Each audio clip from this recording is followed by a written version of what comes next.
Captain கட்சி ஆரம்பித்த போது இருந்த நெருக்கடி இடையூறுகள்தான் தற்போது தம்பி விஜய்க்கும் இருப்பதாகவும் இதையெல்லாம் அவர் கடந்து வர வேண்டும் என்றும் தேமுதிக பொதுச் செயலாளர் பிரேமலதா விஜயகாந்த் தெரிவித்துள்ளார்.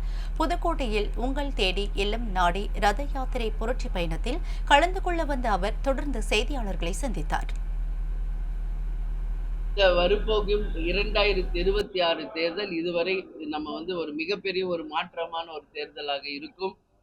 ஏன்னா இன்னைக்கு புதிதாக விஜய் ஒருத்தர் வராரு, சீமான் ஒருத்தர் தனியா நிக்கிறாரு. அது மட்டும் இல்லை, ஆல்ரெடி 2 கட்சிகள் கூட்டணிகளோடு இருக்காங்க. நாங்க இன்னும் தேமுதிக எங்க நிலைப்பாடு இன்னும் சொல்லல. பாமக அவங்க நிலைப்பாடு இருக்கு. இது மாதிரி பல்வேறு இருக்குங்க. அது இன்னும் 6-7 மாதம் இருக்கிறது. அது பக்கத்துல வரும்போது ஒரு தெளிவான நிலை கிடைக்கும். இல்ல பயம்லாம் கிடையாதுங்க. இதெல்லாம் நாங்களும் கடந்து வந்தவங்க தான். 20 ஆண்டு காலத்துக்கு முன் நம்ம கேப்டன் முதல் கட்சி ஆரம்பித்த போது என்ன இருந்ததோ அதுதான் நான் இப்ப விஜய்கிட்ட பாக்குறேன்.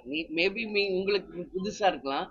நான் தலைவர் கூடயே நாங்கெல்லாம் வாழ்ந்திருக்கோம். விஜயும் நாங்க சின்ன பிறந்து பார்த்திருக்கிறோம். கேப்டன் ஆரம்பிச்ச அந்த கட்சி 2025ல தொடங்கி இன்னைக்கு வரைக்கும் 20 ஆண்டு காலம் நாங்கள் எத்தனையோ சவால்கள், எத்தனையோ விதமான இடையூறுகள் எல்லாம் கடந்து தாங்க நாங்க இன்னைக்கு இந்த 21வது ஆண்டுல அடியெடுத்து வைக்கிறோம். இப்போ காவல்துறை வெறுமனே இந்த தடை போடுறாங்க பொதுவா நம்ம சொல்லிட முடியாது. நாளைக்கு ஒரு சட்டம் ஒழுங்கு பிரச்சனை வந்தா அவங்க யார் பதில் சொல்லுவாங்க? அதனால பல்வேறு விஷயங்கள் இருக்கிறது. அதனால நம்ம அப்படியே ஒரே ஒரு கண்ணோட்டத்துல அவங்க தடை பண்றாங்கன்றது இல்லாம அப்படி கிடையாது.